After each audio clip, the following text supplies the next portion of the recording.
السلام علیکم ورحمۃ اللہ وبرکاتہ۔ میں ہوں آپ کا بھائی قاری محمد ظفر عثمانی۔ میں دوبارہ آپ لوگوں کی خدمت میں حاضر ہوں۔ آج میرا تیسرا ویڈیو بنانے کا مقصد بھی یہی ہے کہ میں جن لیجوں کے بارے میں نے پہلے گفتگو کی ہے اور جن مقامات کے بارے میں نے بات کی ہے، میں ان کے مشہور ہونے کے اور ان کے تعداد کے بارے میں انشاءاللہ میں آج بتاؤں گا اس ویڈیو میں۔ تو اپنے مین گفتگو پر جانے سے پہلے میں آپ لوگوں سے یہ عرض کرنا چاہوں گا کہ میرے جتنے بھی ویب سائٹ ہے، اس سے پہلے میں فیس بک بہت استعمال کرتا تھا، تو میرے فیس بک آئی ڈی بھی اسی نام سے ہے، انگریزی میں قاری محمد ظفر عثمانی۔ اس کو ضرور فالو کرے کیونکہ اس میں ایڈ کا آپشن بھرا ہوا ہے، تو لہٰذا فالو کرے۔ اور جتنی بھی دوسرے ویب سائٹ ہے اس پر بھی آپ مجھے فالو کرے تاکہ آپ اور ہم بنے رہے، جڑے رہے۔ اور اسی طرح مزید اور ڈھیر ساری معلومات حاصل کرنے کے لیے میرا یوٹیوب چینل، اس پر بھی میں ویڈیو بناتا رہتا ہوں۔ اکثر اوقات میری جتنی بھی ویڈیو ہوتی ہے وہ میں یوٹیوب چینل پر اپلوڈ کرتا رہتا ہوں۔ تو اپلوڈ کرنے کا مقصد بھی یہ ہے تاکہ جتنے بھی حضرات دیکھنے والے میرے بھائی حضرات ہیں جو کہ چاہتے ہیں کہ وہ قرآن مجید کو خوبصورت آواز سے پڑھے اور ان کو معلومات حاصل ہو، تو اس لحاظ سے میں اپنی کمزور سی کوشش میں کر رہا ہوں۔ اپنے استادوں سے جو کچھ میں نے سیکھا ہے وہ میں آپ لوگوں کے ساتھ شیئر کرنا چاہتا ہوں، آپ لوگوں کو بتانا چاہتا ہوں تاکہ آسانی رہے، کیونکہ دنیا کی ایسی زندگی ہے کہ لوگ اکثر اوقات اپنے کاموں میں مصروف رہتے ہیں، ان کے پاس وقت نہیں ہوتا کہ کدھر جاوے یا کچھ کرے۔ تو لہٰذا اللہ تعالیٰ نے جو وقت دیا ہے اس کو ہم قیمتی بنائے اور اسی وقت میں لگائے۔ اور جو موبائل ہمارے پاس ہے یا کمپیوٹر میرے پاس ہے، کیونکہ یہ ایک ایسی سہولت ہے کہ انسان زمین پر یعنی دنیا کے کسی بھی کونے میں ہو، چاہے وہ کمرے کے اندر ہو یا دکان میں ہو، اپنے کسی کارخانے فیکٹری میں ہو، مدرسے میں ہو، بس میں سفر کر رہا ہو، ٹرین میں سفر کر رہا ہو، اسی طرح مطلب جہاں بھی وہ موجود ہوگا تو یہ چیز اس کے ساتھ موجود ہوتی ہے۔ تو بہت آسانی ہے پہلے دور سے آج کل کے، ماشاءاللہ بہت آسانی ہے۔ تو اس سے ہم لوگوں کو کام لینا چاہیے، اس سے سیکھنا چاہیے، کیونکہ دنیائی لحاظ سے ڈھیر سارے لوگ ایسے ہوتے ہیں جو ولاگر ہوتے ہیں یا یوٹیوبر ہوتے ہیں یا فیس بک پر جو اپنے ویڈیو لوگ اپلوڈ کرتے رہتے ہیں،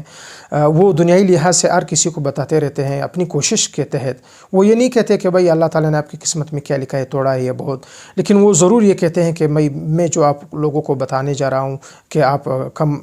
مطلب پیسے کس طرح کما سکتے ہیں، وہ اپنا جو اس کی سوچ ہے، جو اس کے مین پوائنٹ اس نے سیکھی ہوئی ہے، وہ آپ لوگوں کو بتاتا ہے کہ بھائی یہ ایک اہم بات ہے جو میں آپ کو فائدے والی بات ہے آپ کو بتانا چاہتا ہوں۔ تو ہم بھی ان لوگوں میں سے ہے کہ ہم بھی جو کچھ ہم نے سیکھا ہے دینی لحاظ سے، تاکہ وہ بھی ہم اپنے بہن بھائیوں کے ساتھ شریک کرے، چاہے وہ کسی بھی ویب سائٹ پر ہو جدت کے لحاظ سے۔ اس وجہ سے ہم اس چیز سے بھی کام لے رہے ہیں۔ ہم بھی دعا کرتے ہیں اپنے لیے، آپ لوگ ہمارے حق میں دعا کریں، ہم بھی آپ کے حق میں دعا کریں گے کہ اللہ تعالیٰ ہم لوگوں سے دین کا کام لے اور قرآن مجید کی خدمت کا کام لے، اور اللہ تعالیٰ اسی کام میں ہم کو استقامت عطا کرے، نصیب کرے، اور اخلاص اللہ تعالیٰ دے، کیونکہ ہر کام میں استقامت اور اخلاص ضروری ہوتی ہے کہ اس کے بغیر کچھ نہیں ہوتا۔ تو لہٰذا میرے جتنے بھی بھائی بہن ہیں، جو حضرات ہیں یعنی خواتین و حضرات ہیں، جن کو قرآن مجید کے ساتھ محبت ہو کہ وہ کچھ سیکھے یا سنے یا اپنے لیے معلومات حاصل کر سکے، تو ان کے لیے بہترین موقع ہے کہ وہ اس موقع سے فائدہ اٹھائے۔ کوشش کرے کہ ویڈیو پوری دیکھا کرے، اس کو مطلب اس سے نہ نکلا کرے، کیونکہ اس سے فائدے بھی مس ہو جاتے ہیں اور رہ جاتے ہیں۔ تو اس لیے ویڈیو پوری دیکھنے سے آپ کو پورے معلومات انشاءاللہ حاصل ہوگی جتنی ہم لوگوں نے اپنے استاد سے سیکھے ہیں۔ تو میں یہ کہنا چاہ رہا تھا کہ ہم لوگ جو لہجے سیکھتے ہیں یا مقامات سیکھتے ہیں، مشہور مقامات 7 ہیں، اور اس کو لہجے بھی کہتے ہیں حدیث کی روح سے، کیونکہ لہجے کے متعلق یا مقامات کے متعلق جو احادیث ہے اسی میں لہجے سے تعبیر ہوتی ہے۔ تو اساتذہ کرام ہم کو بتاتے ہیں کہ ہم لہجے اس لیے استعمال کرتے ہیں تاکہ اس لفظ کا بالکل ہو بہو احادیث کے لفظ کے ساتھ مل جاوے، مشابہت یعنی اسی کا طرح آ جاوے۔ ویسے مقامات بھی کہتے ہیں، اگر آپ چاہتے ہو کہ میں مقامات کو سرچ کروں یعنی تلاش کروں فیس بک پر یا یوٹیوب پر یا کسی بھی ویب سائٹ پر یا گوگل پر، تو اگر آپ مقام لکھتے ہو اردو میں یعنی بڑے قاف کے ساتھ میم قاف الف میم مقام، تو مقام یہ واحد ہے اور مقامات جمع ہے۔ تو آپ اس طرح اگر سرچ کرتے ہو تو آپ مقامات لکھو گے تو آپ کے سامنے مقامات آئیں گے، اور اگر آپ انگریزی میں لکھو گے، تلاش کرو گے، تو اس میں آپ MAQAM جب آپ مقام لکھو گے یا مقامات لکھو گے تو آپ کے سامنے جن جن لوگوں نے مقامات پر ویڈیو بنائی ہوگی وہ آپ کے سامنے آ جائے گی، چاہے وہ پھر اس میں انداز ہوتے ہیں۔ اس میں انداز یہ ہے کہ بھئی عرب بھی جو یہ لہجے استعمال کرتے ہیں، مطلب 7 لہجے نمازوں میں نماز پڑھاتے ہیں، مکہ مکرمہ مدینہ منورہ کے جتنے بھی ائمہ کرام ہیں وہ جو لہجے پڑھاتے ہیں تو وہ یہی 7 لہجے ہیں، مشہور 7 لہجے جو ہم لوگ تک پہنچے ہیں یا ہم لوگ سنتے چلے آ رہے ہیں۔ اور اسی طرح مصر والے بھی سنتے ہیں، اسی طرح مطلب وہ پڑھتے ہیں مشہور لہجے۔ یہ لہجے مختلف علاقوں سے نکل کر کے ان لوگوں تک پہنچے۔ عرب نے جب اس پر محنت کی، اس کو بہت خوبصورت انداز سے اس کو پیش کرتے تھے، پیش کر رہے اور پیش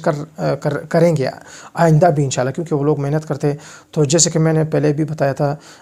اللہ تعالیٰ نے قرآن مجید اتارا ہے عرب پر، اور عرب نے اس سے بھی بھرپور فائدہ اٹھایا ماشاءاللہ، خوبصورت اندازوں میں نمازیں پڑھاتے ہیں ائمہ کرام۔ اور مصر والے وہ بھی جب اسٹیج پر بیٹھتے ہیں، محفل حسن قرات ہو یا دستار بندی کی کوئی پروگرام ہو، جب اس میں وہ پڑھتے ہیں تو بہت خوبصورت اور اچھے انداز میں پڑھتے ہیں۔ ہم لوگوں کا کام صرف یہ ہوتا ہے کہ ہم لوگ ان کے انداز سیکھتے ہیں، پھر اسی طرح پڑھنے کی کوشش کرتے ہیں۔ بے شک اس طرح نہ ہو جس طرح وہ پڑھتے ہیں، لیکن ہم لوگ اپنی کوشش ضرور کرتے ہیں کہ بھئی اس کے جیسے بن جاوے یا ان کے صف میں شامل ہو جائے، جو بھی عرب ہے اسی طرح ہم پڑھتے ہیں۔ تو لہٰذا جو مقامات ہے یا جو لہجے ہے مشہور 7 ہے،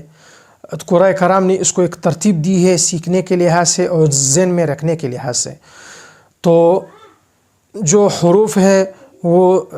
7 حروف ہے، اور ان کو 2 لفظ میں اس کو جمع کیا ہے، 2 الفاظ سے بنا لیے ہیں۔ ایک لفظ ہے صنع، دوسرا لفظ ہے بالسحر۔ تو صنع جو لفظ ہے اس میں 3 حروف ہے، اور جو بالسحر ہے اس میں 4 حروف ہے۔ صنع میں جو 3 حروف ہے اس میں صاد الگ حرف ہے، نون الگ حرف ہے، عین۔ یہ ہر حرف ایک پورے مقام پر دلالت کرتا ہے۔ صاد سے کیا مراد ہے؟ صاد سے مقام صبا مراد ہے، اور نون سے مقام نہاوند مراد ہے، عین سے مقام عجم مراد ہے، اور با سے مقام بیات مراد ہے، اور سین سے مقام سکھا مراد ہے، اور را سے مقام رست مراد، ہا سے مقام حجاز مراد ہے، اور را سے مقام رست مراد ہے۔ تو جب آپ پہلے یہ اپنے ذہن میں رکھو گے، سیکھو گے، تو انشاءاللہ آپ کے لیے آسانی ہوگی سیکھنے کے لحاظ سے، پڑھنے کے لحاظ سے نہیں۔ بے شک جب آپ کسی پروگرام میں بیٹھتے ہو تو اس میں کسی اجازت کی ضرورت نہیں ہوتی ہے، کیونکہ جب آپ استاد سے سیکھتے ہو، آپ کا سیکھنا ہی ایسے سمجھو کہ ایک اجازت ہو گئی، پھر آپ پڑھ سکتے ہو۔ اس میں یہ نہیں کہ بھئی کس لہجے کو کس کے بات پڑھنا ہے۔ ٹھیک ہے، میں یہ مانتا ہوں کہ عرب کے طریقے ہوتے ہیں، چونکہ ہم لوگوں کا علاقہ اس کا طرح نہیں ہے، نہ یہ عرب کا علاقہ ہے، نہ ان لوگوں کی طرح وقت ہے، نہ ان لوگوں کی طرح جو ہمارے سننے والے ہیں وہ ہے کہ اس کے سامنے ہم بیٹھ کر کے تو پھر بھی تھوڑی بہت گنجائش اساتذہ کرام جو تلاوت کرتے ہیں اس میں پہلی ایک ترتیب ہوتی ہے، اس ترتیب سے اگر آپ اس کو مد نظر رکھتے ہو، اس کا لحاظ رکھتے ہو، پھر آگے آپ بے شک لہجوں کو یا مقامات کو آپ